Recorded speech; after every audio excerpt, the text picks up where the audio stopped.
আল কুরআনকে challenge করতে আসা ডিবেটারদের প্রধান একটা প্রশ্ন হলো, আল কুরআনে যদি সমস্ত কিছুর বর্ণনা থাকেই তাহলে তুষারপাত এবং বরফ সম্পর্কে কেন নেই? আল কুরআন মুহাম্মদ সাল্লাল্লাহু আলাইহি ওয়াসাল্লামের বানানো গল্প, ছলচাতুরি এরকম মনে করেন অনেকেই বলেন কি এমন আছে আল কুরআনে? আমি আজ বলবো কি আছে, কিভাবে আছে, কেন আছে। আল কুরআন এত সহজ কিছু না।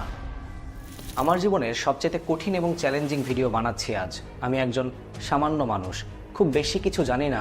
আমি তাই জানি যা আমার রব আমাকে জানিয়েছেন, আর তিনি জানাননি এমন কোনো কিছুই নেই। তবুও এই ভিডিও রিসার্চ করতে গিয়ে আমার হাত কেঁপেছে, চোখে পানি এসেছে। যত জেনেছি তত বেশি অবাক হয়েছি। আজ হিস্ট্রি আর এভিডেন্স থেকে আমি কথা বলবো এমন এক বইকে নিয়ে যা সমস্ত বইয়ের বই, the knowledge of all knowledge, the thought of all thinking, the philosophy of all philosophies, the answer of all questions, Al Quran. He is the only one worthy of our worship, having no partners, no associates. That's why we're born, and that's why we die, because there has to be a beginning and an end for us to be tested. Muhammad সাল্লাল্লাহু আলাইহি ওয়াসাল্লাম কোনো প্রাতিষ্ঠানিক শিক্ষায় শিক্ষিত ছিলেন না। সোজা কথায় তিনি ছিলেন অশিক্ষিত। আর ইতিহাসের এই অংশটাকে পুঁজি করে অনেকেই বলেন মুহাম্মদ সাল্লাল্লাহু আলাইহি ওয়াসাল্লাম যেহেতু মূর্খ ছিলেন, তাই তার অনুসারীরাও মূর্খ। কুরআনে যারা বিশ্বাস রাখে তারা জ্ঞান বিজ্ঞানহীন অশিক্ষিত মানুষ। ভাই, আপনি জানেন না কুরআনে কি আছে আর কি না আছে। শুরু করছি মূর্খতার প্রসঙ্গ নিয়ে। প্রসঙ্গটাকে ব্যাখ্যা করতে প্রি ইসলামিক আরাবিয়া বা ইসলাম আসার আগের প্রাচীন আরব সম্পর্কে জানা প্রয়োজন, যে সময়টাকে ইসলামের ভাষায় বলা হয় আইয়ামে জাহিলিয়া, দ্য টাইম অফ ইগনোরেন্স বা মূর্খতার সময়। প্রাচীন আরবের লোকেরা বিশ্বাস করত তারা হযরত ইব্রাহিম আলাইহিস সালামের উত্তরসূরি। ইব্রাহিম আলাইহিস সালাম যেই ধর্মের শিক্ষা দিয়েছিলেন সেটি ছিল এক ঈশ্বরবাদ, অর্থাৎ আল্লাহ এক ও অদ্বিতীয়। অ্যানশিয়েন্ট আরবের মানুষেরা সেটাকেই বিশ্বাস করত। কিন্তু আমরা যে জানি কাবা ঘরের ভিতরে ৩৬০টি উপাস্য মূর্তি ছিল, আরবেরা সেগুলোকেই পূজা করত, সেটার কি হলো? প্রত্যেকটা ধর্মই যুগের পরিবর্তনের সাথে সাথে পরিবর্তন হয়। একটা ব্যাপারে ভালোভাবে খেয়াল রাখবেন, নিজেকে একবার প্রশ্ন করে দেখুন তো, হযরত আলী রাদিয়াল্লাহু তাআলা আনহু এর ঈমান আর আমাদের ঈমান কি সমান? না, আমরা পরিবর্তন হয়েছি। আমাদের ঈমান হযরত আবু বকর রাদিয়াল্লাহু তাআলা আনহু কিংবা হযরত উমর রাদিয়াল্লাহু তাআলা আনহু এর মতো এতটা শক্ত নয়। তার কারণ কি? কারণ হলো যুগের পরিবর্তন। একইভাবে ইব্রাহিম আলাইহিস সালামের শিক্ষা দেওয়া এক ঈশ্বরবাদ ধর্মও যুগের পরিবর্তনের সাথে সাথে পরিবর্তন হয়। যুগের পালাক্রমে মানুষ ঈমান হারিয়ে প্যাগানিজম বা মুশরিকিবাদকে গ্রহণ করে। মুশরিকিবাদ বা বহু ঈশ্বরবাদ। কাবাকে তখনও তারা আল্লাহর ঘরই বিশ্বাস করত, কিন্তু উপাসনা করত ৩৬০টি আইডল বা মূর্তির। মূর্তিগুলোর ভেতরে প্রধান উপাস্য দেবতার নাম ছিল হুবাল, আল উজ্জা, আল মানাত সহ আরও ৩৫৭টি। এই দেবতাগুলোকে বিশ্বাস করা হতো মানুষ আর আল্লাহর মাঝে মধ্যস্থতাকারী হিসেবে। ব্যাপারটাকে সহজে ব্যাখ্যা করার চেষ্টা করি। ধরুন, অ্যানশিয়েন্ট আরবের কেউ লেখাপড়া বা বিদ্যা অর্জনের জন্য উপাসনা করার প্রয়োজন অনুভব করলো। তাহলে সে যেত আল কুতবা নামক দেবতার মূর্তির কাছে। সেখানে গিয়ে সে বলতো আল কুতবা যেন তার হয়ে আল্লাহর কাছে সুপারিশ করে। অর্থাৎ কাবা ঘরে রাখা প্রত্যেকটি মূর্তির কাজই ছিল বিভিন্ন বিষয়ে আল্লাহ বা এলোয়াহ এর কাছে সুপারিশ করা। আমাদের দেশে প্রচলিত পীর মুরিদ ব্যবস্থার সাথে কিছুটা মিল পান, যেখানে মানুষ গিয়ে পীরের দরবারে সুপারিশ প্রার্থনা করে। হিস্টোরিক্যালি চিন্তা করলে এই পীরের মুরিদগণ এখনো আইয়ামে জাহিলিয়া থেকে বের হয়ে আসতে পারেনি, অথবা যুগের পরিক্রমায় আবারও পরিবর্তনের পথে ধর্ম। যাই হোক, টপিকে ফিরি। সুপারিশ ধর্মী এই ধর্ম ব্যবস্থার ইতিহাস আমি যেই বই থেকে আলোচনা করলাম সেই বইটির নাম নো গড বাট গড, লিখেছেন রেজা আসলান। সমস্ত গডের মূর্তি থাকলেও আল্লাহর কোনো মূর্তি সে সময়ও ছিল না, যে ব্যাপারটি ইতিহাস থেকেও জানা যায়, প্রত্নতত্ত্ব থেকেও জানা যায়। এবং আল কুরআনের সূরা ইউনুস আয়াত 18 অনুসারে আল্লাহ বলেন, তারা আল্লাহকে বাদ দিয়ে এমন কিছুর ইবাদত করছে যা তাদের কোনো ক্ষতি করতে পারে না এবং তাদের উপকারও করতে পারে না। তারা বলে এরা আল্লাহর নিকট আমাদের সুপারিশকারী। অ্যানশিয়েন্ট আরবের এরকম প্যাগানিজম দেখে অনেকেই সে সময় সন্দেহপ্রবণ হয়ে ওঠেন। আদৌ কি ইব্রাহিম আলাইহিস সালামের শিক্ষা অনুসারে এই বহু ঈশ্বরবাদ সাপোর্ট করে? যেহেতু ইব্রাহিম আলাইহিস সালামের সময় থেকে সে সময় পর্যন্ত অনেকটা সময় পার হয়ে গেছে, তাই সঠিক উত্তর খুঁজে বের করা কঠিন। তবুও যারা এই প্রশ্ন নিয়ে উত্তর খুঁজতেন তাদের মধ্যে হযরত মুহাম্মদ সাল্লাল্লাহু আলাইহি ওয়াসাল্লাম ছিলেন অন্যতম। রেফারেন্স আল কুরআন বইয়ের ইংলিশ ট্রান্সলেশন দ্য কোরআন বইয়ের ইন্ট্রোডাকশন পার্ট 1।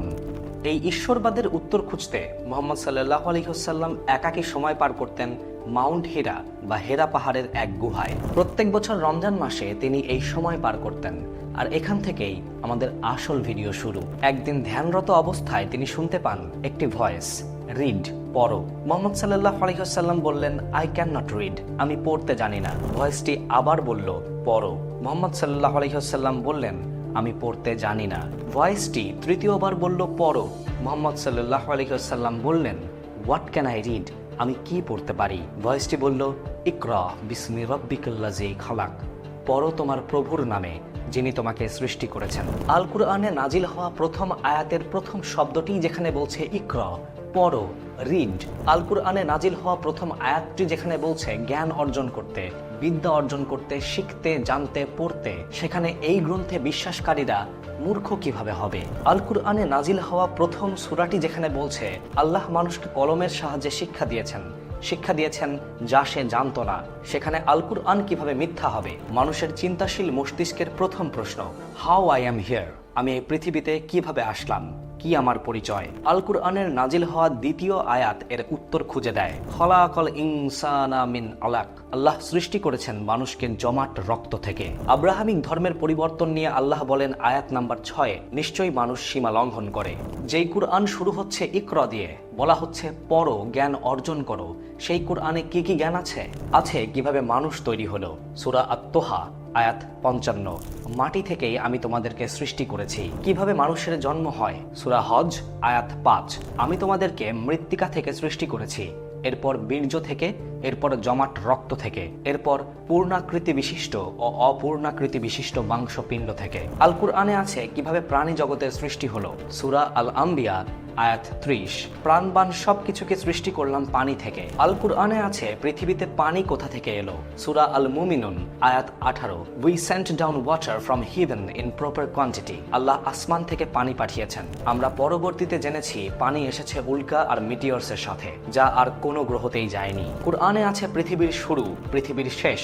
কুরআনে আছে কিভাবে শস্য দানা হয়, কিভাবে সূর্য কাজ করে, কিভাবে চাঁদ কাজ করে, আসমান, তারকারাজি, গ্যালাক্সি, টাইম ডায়নামিক্স, অতীত, বর্তমান, ভবিষ্যৎ, সবকিছু। তারপরও কিভাবে কোরআনের জ্ঞান সীমিত, কিভাবে কুরআনে বিশ্বাসীরা বিজ্ঞান থেকে পিছিয়ে। তারপরও অনেকেই প্রশ্ন করে, আল কুরআনে যদি সমস্ত কিছুর বর্ণনা থাকেই, তাহলে তুষারপাত এবং বরফ সম্পর্কে বর্ণনা নেই কেন? তারা মনে করে হযরত মুহাম্মদ সাল্লাল্লাহু আলাইহি ওয়াসাল্লাম কুরআনকে বানিয়ে বলেছেন। যেহেতু তিনি মরুর দেশে বসবাস করতেন, তার যেহেতু বরফ সম্পর্কে আউটার নলেজ কম, দেশ বিদেশে ঘুরে বেড়াননি, তাই তিনি বরফের ব্যাপারটাকে মিস করে গেছেন। কিন্তু আসলে কি তাই? সূরা আল ইমরান আয়াত 117, এ দুনিয়ার জীবনে যা কিছু ব্যয় করা হয় তার তুলনা হলো ঝড়ো হাওয়ার মতো, যাতে রয়েছে তুষারের শৈত্য। স্পষ্ট করে তুষারের কথা থাকা সত্ত্বেও বারবার কেন অস্বীকার করা হয়? আবার এরকমও মনে করা হয় মুহাম্মদ সাল্লাল্লাহু আলাইহি ওয়াসাল্লাম যেহেতু মরুর দেশে বসবাস করতেন, তাই মরুর কথা কুরআনে অনেকবার বলা আছে। কিন্তু সবচাইতে আকর্ষণীয় বিষয় এবং সবচাইতে অবাক করা বিষয়, তুষারের কথা যেরকম একবার আছে, মরুর মরীচিকার কথাও আছে ঠিক একবার। যেন কুরআনে ব্যালেন্স করে একবার তুষার এবং একবার মরুর মরীচিকার কথা লেখা হয়েছে। সত্যিকার অর্থে আল কুরআনের প্রথম নাজিল হওয়া শব্দ ইকরা বা রিড বা পড়ো হলো সব প্রশ্নের উত্তর। You have to read it first, না পড়লে জানা যাবেই বা কিভাবে? অবশ্য আল্লাহ নিজেই বলেছেন, যালিকাল কিতাবুল লা রাইবা ফি হুদাল লিল মুত্তাকিন, এটা সেই কিতাব যাতে কোনো সন্দেহ নেই, মুত্তাকিদের জন্য হিদায়াত। সূরা বাকারা আয়াত 2। আল কুরআন মুহাম্মদ সাল্লাল্লাহু আলাইহি ওয়াসাল্লামের বানানো গল্প হলে এত জ্ঞান বিজ্ঞানের উৎস এখানে থাকতো না। বিজ্ঞান এখনো যেখানে পৌঁছায়নি, আল কুরআন সেখানকার কথাও বলে। বিজ্ঞান একদিন সেখানেও পৌঁছাবে, শুধু সময়ের অপেক্ষা।